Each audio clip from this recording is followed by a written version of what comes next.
Welcome to episode 101 of the Oklahoma City Real Estate Show. Today's show, entitled Unstoppable Demand, takes head on the question of, with rising home prices, where does this end? Will Gattenby meets with us. He's the Senior Director of Membership and Communications for the Oklahoma Associations of Realtors.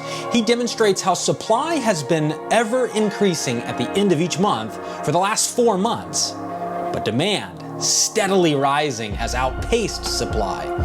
We see this as an increase of demand for Oklahoma City in general, in light of a national economy where affordability and housing is in question. Oklahoma City still rising high in the affordability index.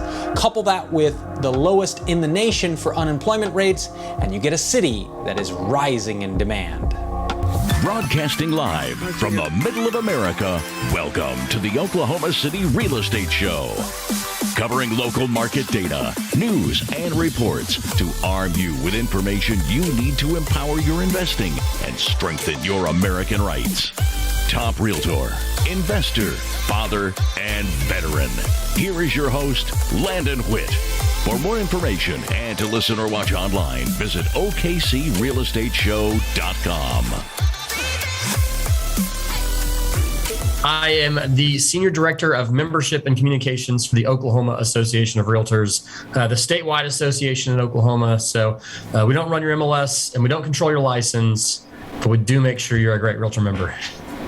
Excellent. So if you're a realtor listening, I know we've got some of you guys on here. You know, I'm not exactly precise sometimes, but I think when we're going to get into the numbers here, and today's show is really just about inventory, right? You've all been, whether you're investing in the city, whether you're a realtor in the city, inventory is key. And that's not just in real estate, right? That's in printer cartridge sales or Amazon, sales, anything supply and demand oriented. You got to look at how much supply you have and how much demand you have. So we're going to talk about those metrics right now and how that's been shifting. Take us in, Will, on exactly, you've got a couple of key points here that are trending towards more potential inventory on the market, or you're just kind of the result of saying that don't be weary, it's a strong, sustained market. What's kind of your thesis here? So I think my thesis is this market we understand right now isn't necessarily going away anytime soon. But for those who are hoping that there's a little bit more inventory on the market, there are some data points that show that maybe that's coming soon. And so I'll go ahead and share my screen here, Landon, and get into some of this data right here for you. So this is just an overview of the end of September's data from the statewide of Oklahoma. So Oklahoma statewide real estate data. Got some key metrics here. I'm going to go ahead and scroll down just to the active listings and look at the month-end active listings. So one of my first points here, I think that is, if we've been looking for a very long time now, you can see the bold blue is this year and light blue is last year. So if you can see, since last March of 2020, inventory has been going down. Then we get back over here to September 20, down. That's like, I don't know how many months in a row. And basically from last September of 20, that's blue line is September 19. We have been going down with no really tick back up for a year and a half. That's a long time. I guess September 19 is 2 years ago. So 2 years, we really haven't ticked back up until May of this year. So the end of month inventory of May was higher than the end of month inventory in April. And that was the first time we saw something like that in 18 months. Now it's been almost 2 years. And the month end of June, inventory ticked back up a little bit more to 8.4K houses on the market in Oklahoma, to 9.3 the month after, to 9.46 the month after. Now September 21, we saw inventories back down a tiny bit, and I'm not an active practitioner in the market, though I would assume that has something to do with sort of maybe the end of the busy season of summer. So as we picked up, we saw listings come up, and they're still staying sort of more of a stable rate here. They're not dropping off again. This isn't like it's crescendoing down. We'll probably see inventory tick down a little bit like we do in winter months in years past. But hopefully this means that the inventory is slightly higher than we've seen in the past year when things have just truly been crazy. I know we've been tracking days on market because that's always, when we look at historical data, we always go back to like 2008 and onward, and we notice that there's a change in days on market drastically, and some of that could just be, technology, right? I mean, Zillow and all these other Realtor.com and all this other resource to where people are shopping online now, and they're not waiting. There's not a lot of friction to purchasing. So, have you seen on your guys' side? I mean, what's the talk on days on market? Yeah, so we actually don't have the days on market statistic just because we don't own the MLS here, and so that's something that we're looking at more holistic data, like more larger data set. But we do look at something very similar to that, which is months of inventory. I think this directly correlates to days on market. So I'll just share my screen for the months of inventory I've got right here. Obviously, this has been so the way months of inventory works. This has been around for a decade or so. It predates me in the industry. But 6 months of inventory would be considered not a buyer's market, not a seller's market, just neutral. Well, Oklahoma typically operates under 6 months of inventory, so it's always sort of a seller's market a little bit. So I think maybe that number is just maybe skewed for Oklahoma. But under 3 is certainly a seller's market, and that's what we've had right now. You can see this dot right here at the top of the point is February of 2020. That is 4.74 months of inventory. If we had that amount of stuff on the market right now, people would be going crazy. I mean, that would be a lot of homes on the market.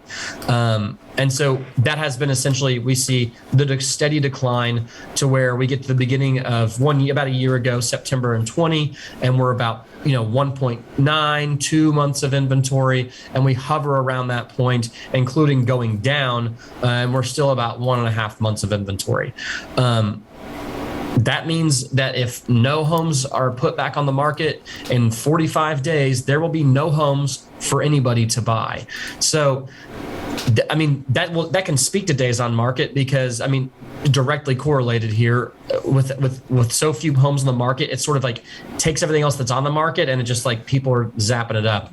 I think, Landon, you probably encountered this in many of your dealings that if you're trying to help someone buy a home right now, you're probably encountering homes that are hitting the MLS after they've been sold.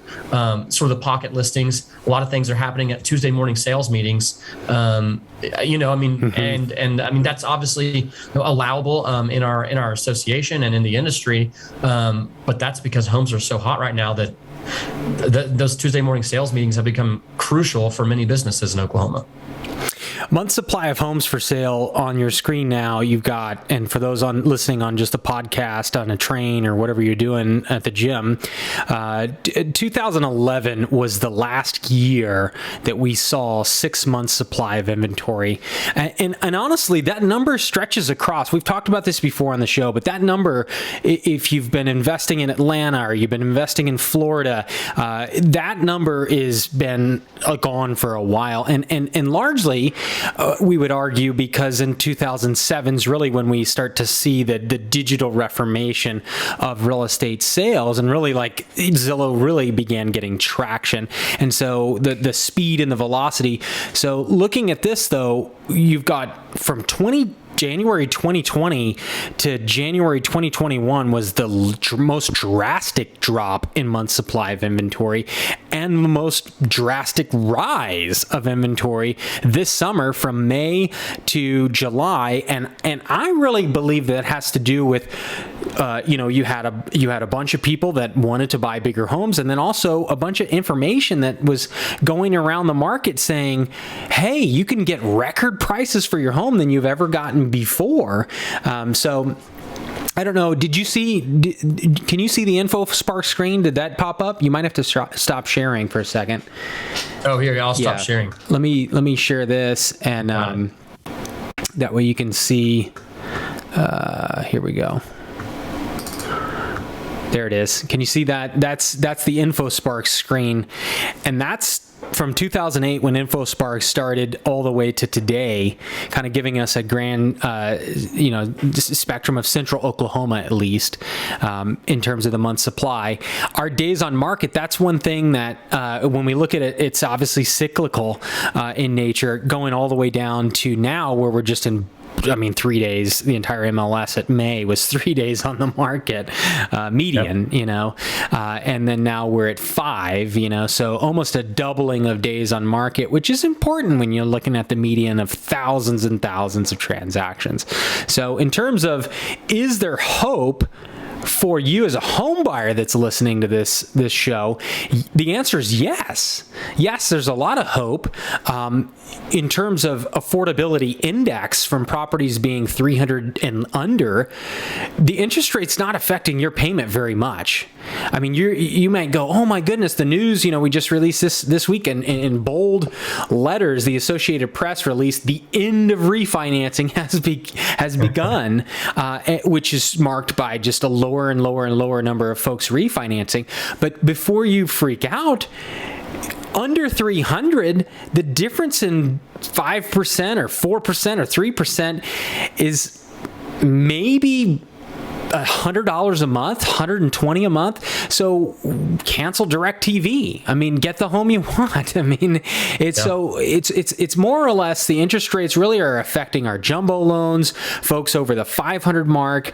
And so I think that we're headed the right direction. Now, I want you to talk just a little bit about, if you're talking about a rental property, that's kind of the hardest metric to really judge here, at least on our side.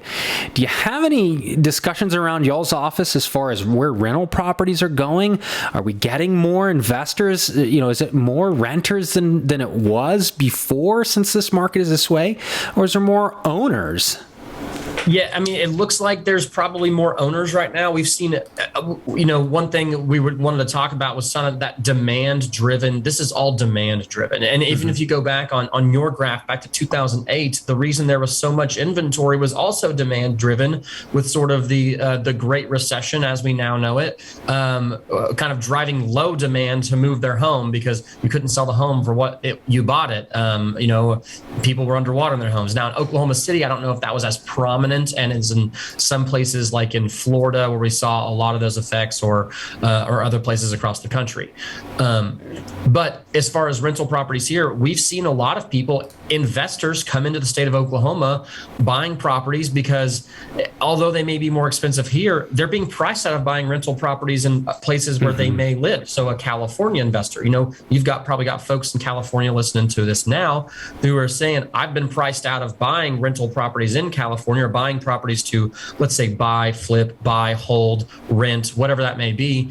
And so you've got people coming to places like Oklahoma where, although it's much more expensive here than it was a year ago, we've seen home values increase. It's still relatively inexpensive compared to the rest of the country. Also, a strong job market here. I think that's as we talk about, this goes right into demand as well. As long as we've got a strong job market, low unemployment, and interest rates ticked up, a quarter of a point or something like that. People refinancing for under 2%, within the last year. We're talking about not even ticking up back to what it was a year and a half ago. We're talking about just ticking up to what it was 6 months ago. And as long as those factors are in play right now, people are going to want to buy homes. And if they can't buy a home, they're going to be renting homes. And so I think we have seen those the investors coming in to buy homes in Oklahoma, which will turn into rent homes, whether they are rent homes today or whether they are in 3 months from now. I think, it's still waiting to be seen. Maybe it takes a month or so to put the house in the shape you want before you rent it, so you can make the amount of money you want to off of it. Another thing we've talked about here in the National Association is institutional investors. So this is investment firms who essentially, because they get no rate of return from, let's say, parking their money in a bank or in the Fed or something like that, it's essentially zero there. they're buying property and parking their money in property, not so they can rent it and make money, though they will do those things too, but so they can hold retained value. So if they want to liquidate or just, essentially gain back more cash later, they will buy these homes at a later date. But essentially these homes are going to rise in value at a greater than they could get by parking that in some bank somewhere or some bond, basically. Well, when we talk about demand, we talk about it relative to the national median, right? The national purchase price, and specifically investors that are looking to buy a rental property. If you want to sell your property to an investor, they're either going to flip it or they're going to rent it out afterwards. We were the king of 2% rent to value ratio 5 years ago, and now we're 0.8, is pretty much what we're seeing now, which makes sense at 4.25, or 3.75 if you can get that low on an investment or a secondary home purchase. The numbers look really good. I mean, so if we see the interest rates continue to climb, we'll see more investors back out of the scene or more cash be put into the scene. I think an interesting thing about Oklahoma City is that it is institutional investor proof to a certain extent, just because Oklahoma is so fragmented. I mean, anybody driving around, I remember anybody that listens to Jason Hartman's podcast, he rented this bus and we got on the bus and we drove around Oklahoma City with these investors from all over the world. And from the bus, looking from this bus, driving through the neighborhoods and hearing the people talking, Oklahoma City is like Detroit 5 years ago or 10 years ago in a lot of ways. There's streets that just look like a bomb went off, and then there's another street that's just amazing, flips that are selling for $200 a square foot in the plaza or something. And so what I mean by that is it's because it's so fragmented, it's very hard for somebody to say, oh yeah, let's go ahead and purchase at the 200 price point in Oklahoma City.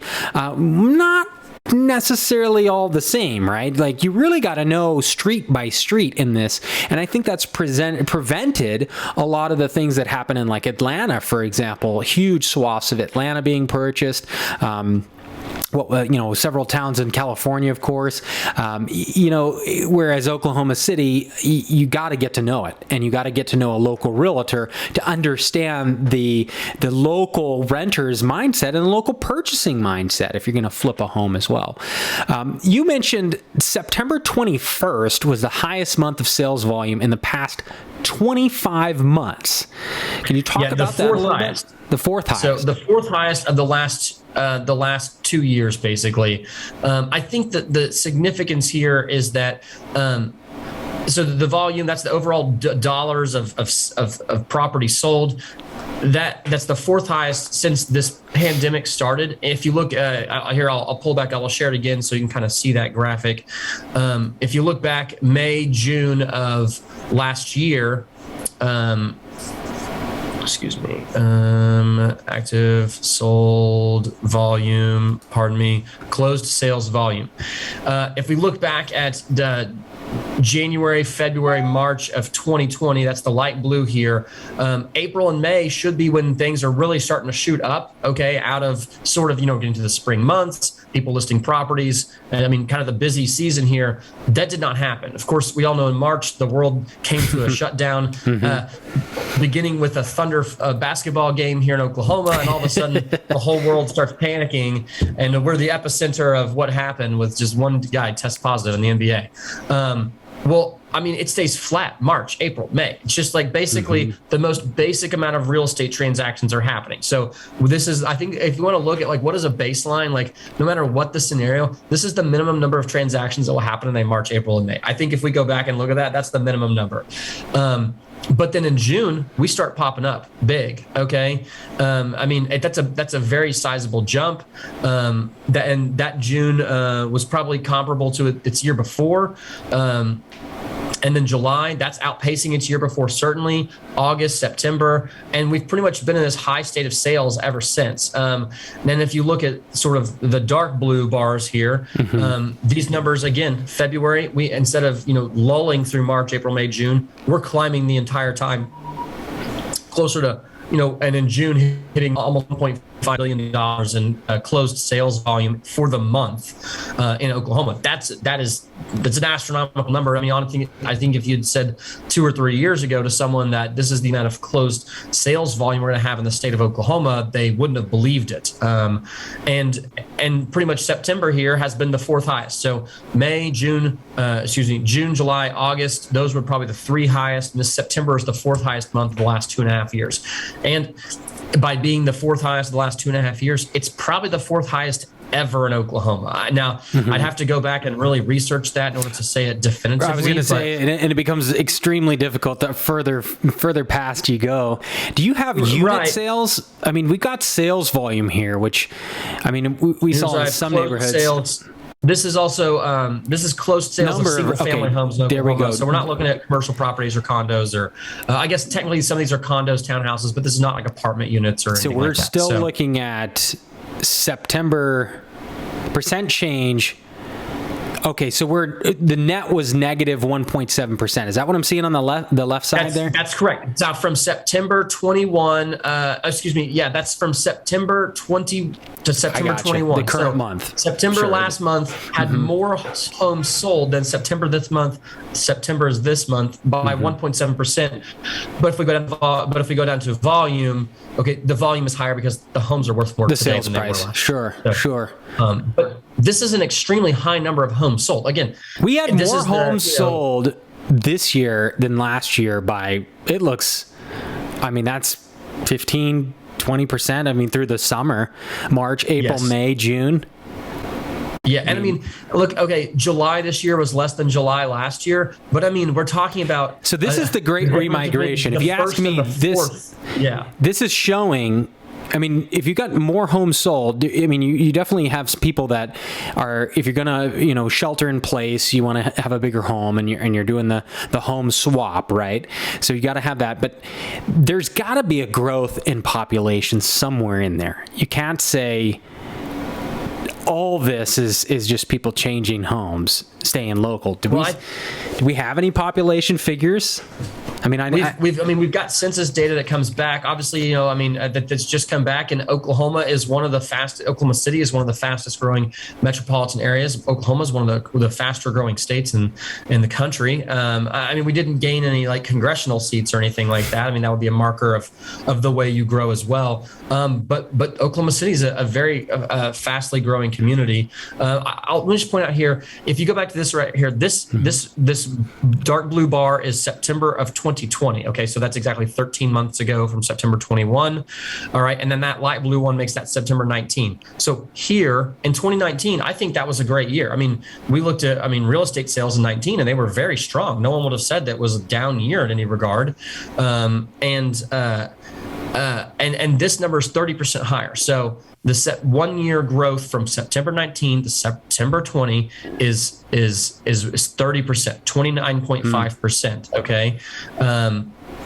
And I mean, so we're talking about these dark blue bars and these light blue bars now are all just dramatically affected by what we're talking about here. Is it a population growth? I think what we're seeing here is a demand of people wanting something new to live in. At the beginning of the pandemic, they were at home, and if they had kids, they wanted a bigger yard. If they were, if they were, let's say they didn't have kids at home, they probably want to live closer to something they can walk to for some enjoyment. We were told that this may be the new normal for several months. And I think now, 18 months on from March 2020, we're seeing that, especially in Oklahoma, I mean, a lot of things are back to primarily normal here, maybe some reduced numbers in restaurants. And there's still lots of folks who are COVID hesitant, and certainly no shame in that.